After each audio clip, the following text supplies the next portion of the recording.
This is Big Tech BS. I'm Lina. Yesterday at a historic congressional hearing, U.S. senators from the Judiciary Committee showed no mercy when grilling 5 big tech CEOs for the rampant child sex abuse and exploitation on their platforms. Let's watch a few clips from this hearing where we hear the excuses, the lies, the BS that these tech executives told Congress and all of us. You compensated any of the victims? Sorry? Have you compensated any of the victims? These girls, have you compensated them? I don't believe so. Look at his face. Why not? Don't you think they deserve some compensation for what your platform has done? Help with counseling services, help with dealing with the issues that your services caused? Our job is to make sure that we build tools to help keep people safe. Are you across going our to compensate them? Senator, our job and what we take seriously is making sure that we build industry-leading tools to find harmful content, make money. take it off the services, To make money. and to build tools that empower parents. So you that didn't help take working any with- action. You didn't That's take not any true, action. Senator. You didn't fire anybody. You haven't That's not compensated true. a That's single not- victim. that's Let not me what I ask you said. this. Let's Let me stop. ask you Let's this. stop There's- right there. They are not leading the industry in standards for safety. What they are doing is leading the industry in sexual abuse and exploitation of both children and adults, actually. Meta's platforms, Instagram, Messenger, WhatsApp, are consistently rated by U.S. government and other studies and survivor testimony that they are at the top for sextortion, sex trafficking, child sex abuse material. Every single type of sexual exploitation you can name, Meta is at the top. So no, they are not leading the industry. Also want to point out that Zuckerberg is doing something that he really likes to do and did several times during the hearing, is push the onus on the parents. He said, we provide tools for parents. They don't work.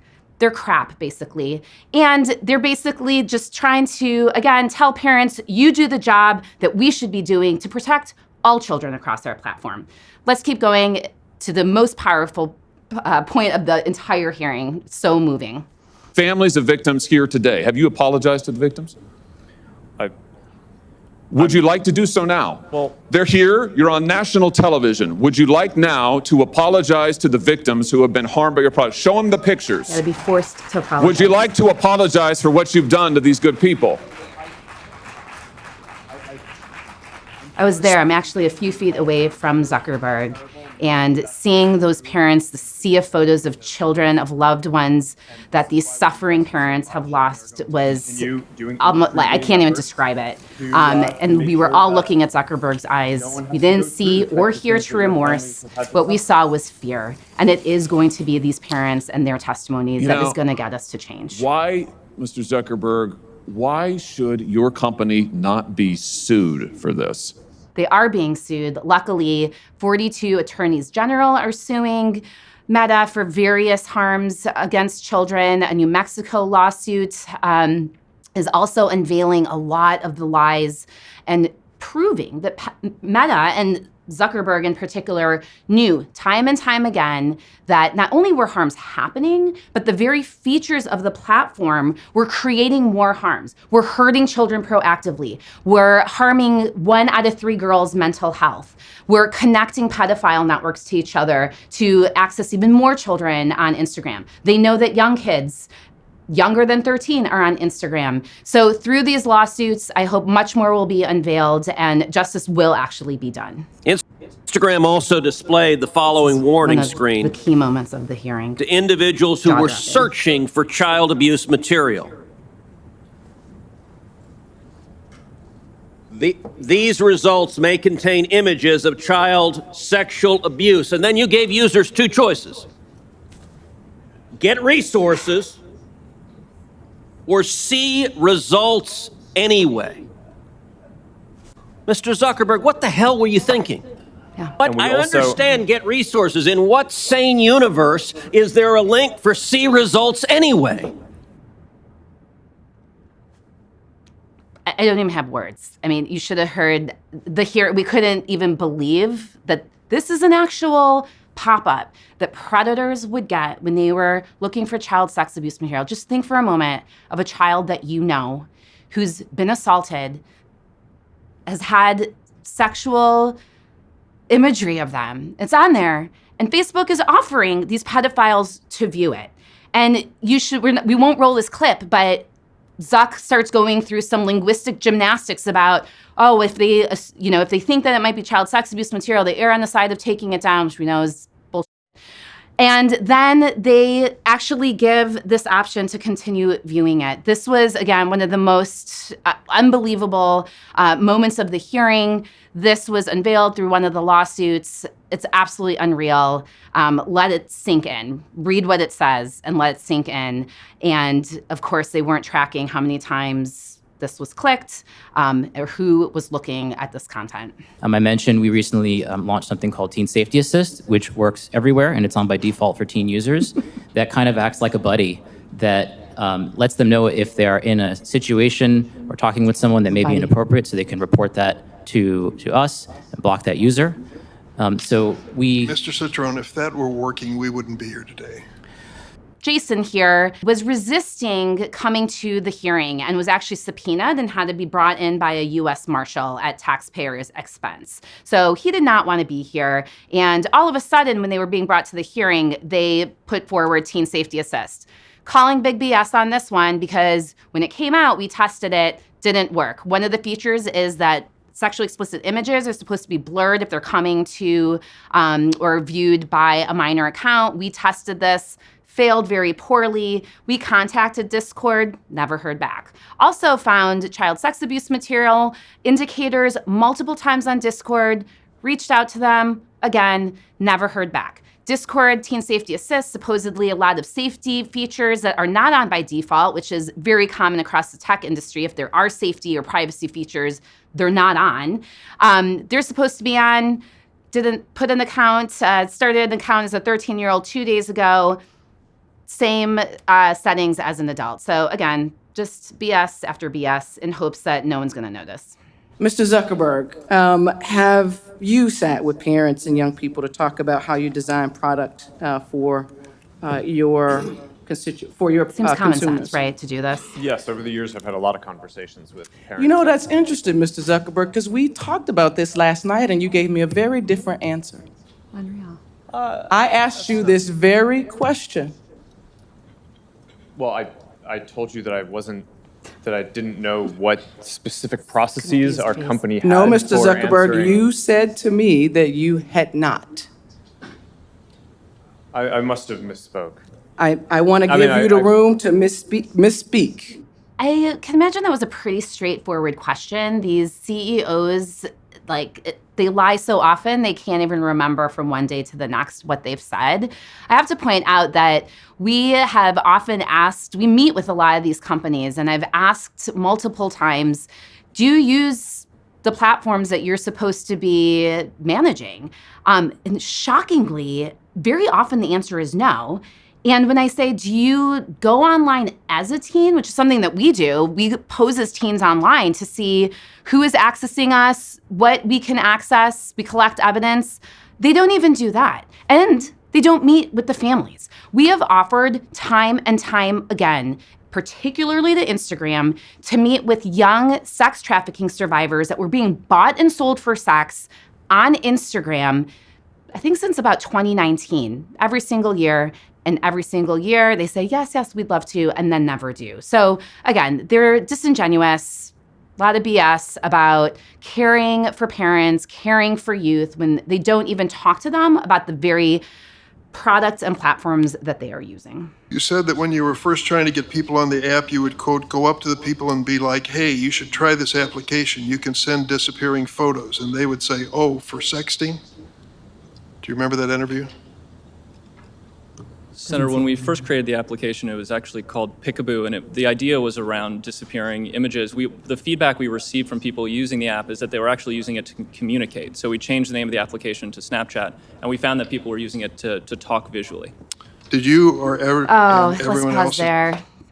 All right, Evan, we all know that you and your frat boy friends created this app so that you could communicate visually by sending sexually explicit content, sexting, taking pictures of your girlfriends and sending them to your buddies. This is, I can't even, I have no words for that one. Peekaboo, yeah. Snap really failed to see that the platform was the perfect tool for sexual predators? Senator, that behavior is disgusting and reprehensible. We provide in-app reporting tools so that people who are being harassed or who are, have been shared inappropriate sexual content can report it. Yeah, I love this question because naming Snapchat as a perfect tool for exploitation, that is exactly what it is and how it is being used by countless youth. I think he said 20 million youth are using Snapchat, and that we know that kids younger than 13 are using it. It is a perfect tool, and we hear that from law enforcement, again, from survivor testimony. I mean, it just makes sense. It's disappearing pictures, right? So it's at the top for sextortion, again, together with Instagram, almost always top for sextortion, top platform for online sexual interactions between adults and minors, and just with other users in general. Again, it is a dangerous platform. It's dangerous by very design. Snapchat has released a lot of safety features and has made some changes, but it's super important to note that they have not made substantive changes to the most dangerous aspect of Snap, which are the snaps themselves. That's where all the sexual content goes. This is where predators push kids to send the material and obtain the material and then use it against them, further traumatizing them. So if Evan really did care, they would really make substantive changes and not, put paint over rotting wood, as Senator Kennedy had referred to Snapchat earlier. But I just wonder if our technology is greater than our humanity. Yeah. I mean, let me ask you this final question. Now with AI. Instagram is harmful to young people, isn't it? Senator, I disagree with that. That's not what the research shows on balance. That doesn't mean that individual people don't have issues and that there aren't things that we need to do to help provide the right tools for people. But across all of the research that we've done internally, I mean, the survey that the senator previously cited, there are 12 or 15 different categories of harm that we asked teens if they felt that Instagram made it worse or better. And across all of them, except for the one that Senator Hawley cited, more people said that using Instagram made the different issues that they face, either positive or... we just have to agree to disagree. If you believe that Instagram, I'm not saying it's intentional, but if you agree that if you think that Instagram is not hurting millions of our young people, particularly young teens, particularly young women, you shouldn't be driving. Shouldn't be driving. I hope this is a question shareholders ask themselves with Mark, continuing with the BS that we heard throughout the entire hearing. They know they are harming users. Their very own research shows that 1 out of 3 girls has lower self-esteem because of Instagram. We also know that Mark and his entire team knew that about 10,000 kids a day, on their platforms were being harassed by adults, including being sent sexually explicit imagery. But from the documents that we've received from a New Mexico lawsuit suing Instagram, we learned that nothing was done because child protection was not a priority. And that's pretty much a direct quote from these documents. We also have to, let's say they really are trying their best, we should be terrified because either they are unwilling to do what needs to be done to protect kids, which I think is the case, or they are incapable, and we should accept neither of those answers. I want to talk with you about the pedophile ring. You didn't take that content down, and it was content that showed that teens were for sale and were offering themselves to older men. And you didn't take it down because it didn't violate your community standards. Now, finally, this content was taken down after a congressional staffer went to Meta's global head of safety. So would you please explain to me and to all these parents why explicit predatory content does not violate your platform's terms of service or your community standards? Sure, Senator. Let me try to address all of the things that you just said. It does violate our standards. We work very hard to take it down. Didn't take it down. We've reported, I think it's more than 26 million examples of this kind of content. Didn't take it down until a congressional... We at National Center on Sexual Exploitation, along with allies, particularly Collective Shout, informed Meta, what was on Facebook and Instagram, of these extensive pedophile networks back in 2018. We sent substantive evidence. We reported them over and over again to get the same answer that Senator Blackburn was talking about of no violation. Children, clearly children, images of girls in bikinis or young children doing gymnastics, and pedophiles literally talking to each other in the comments, like found them in seconds. Nothing happened. Luckily, there was a big expose in June 2023 that also showed these pedophile networks were not only very visible and thriving on Instagram, but the algorithm itself was connecting more pedophiles both to each other and more sexually explicit, sexually abusive content of children. So these companies are not only protecting and profiting from pedophiles and predators, they are the perpetrator themselves. They are actively perpetuating these harms. Let's keep going. Staffer brought it up.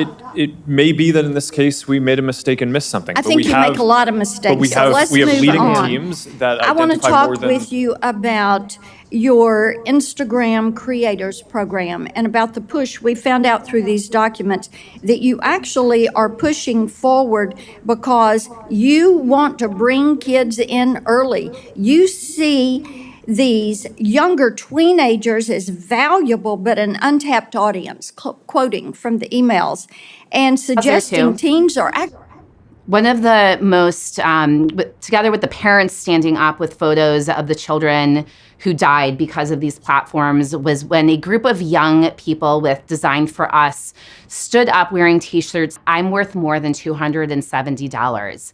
Internal documents from Meta showed that that was the lifetime value that they put on a young person. Imagine, again, one of your loved ones, your child, your grandchild, a young friend of yours, they're worth more than $270, and yet Meta, that is what they think they're worth. One of my heroes, Frances Haugen, a whistleblower, back in 2021, unveiled multiple documents that showed all of this proof of conscious decisions by Meta, that they knew the harm and continued to move forward with their products and tools that they knew were dangerous by their very design. So that was a favorite moment of mine, was meeting Frances Haugen and talking to her about her perspectives on what was going on with the hearing. She is also hopeful that this will lead to actual change. Actually, household influencers to bring their younger siblings into your platform, into Instagram. The product pipeline.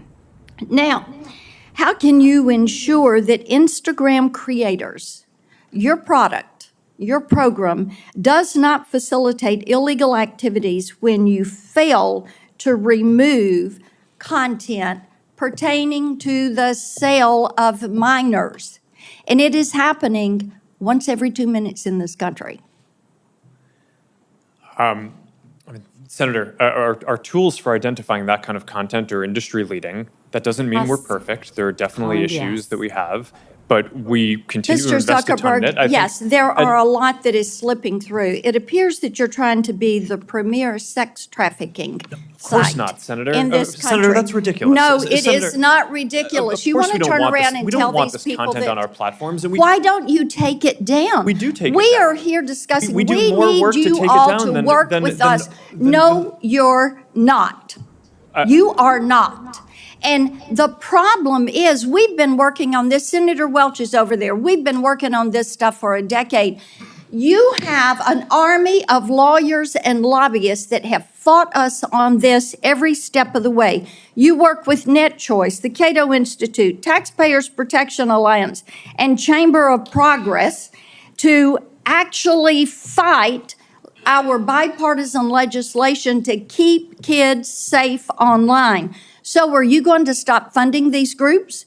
Are you going to stop lobbying against this and come to the table and work with us? Yes or no? Senator, we have a... Yes or no? Of course we'll work with you on the legislation. Okay, I mean, the it's door been hard is to- open. We've got all these bills.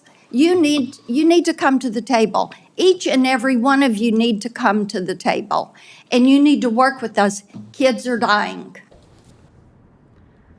Kids are dying. And this was, again, perhaps one of the biggest lies that each of the tech companies said, is that they want to work with Congress. It's been over a decade. It's been over a decade that most of these platforms have been in existence. The only thing that's changing is that exploitation is getting worse and worse. So much to unpack with Senator Blackburn. She noted that they're trying to, fill the pipeline of the continuous product, which are the children. They can't keep kids safe online from predators and pedophiles, yet they're still trying to get young people to be joining. And we know that there are kids younger than 13 on Instagram in scores, and they're not doing enough to bump them off, obviously not doing enough to protect them. And again, back to these congressional bills that are critical, common sense measures to protect kids, basic things like, we call it's like seatbelts and brakes and airbags on cars. Put on these safety features on by default from the start for minor accounts. That's the Kids Online Safety Act. Stop CSAM Act, giving more resources to combat child sex abuse material, and Earn It Act to revoke the immunity that these big tech companies currently enjoy because courts have misinterpreted the Communication Decency Act, Section 230, giving almost blanket immunity to these corporations for anything that happens on their platforms, as egregious as it is. So it's BS. They are not going to work with Congress. They send in their armies of lobbyists to combat everything and anything that would even move an inch toward child protection online. No more excuses. We can have no more excuses for sexual exploitation from these tech companies, and we can have no more excuses from Congress for their inaction. We must pass these bills. We need your help. Please contact your senators at www.endsexualexploitation.com. Tell them to take action. Our children are literally dying, are in danger, are being traumatized by these platforms. We must demand that they do better. We must demand that they be held liable. Our children are counting on us.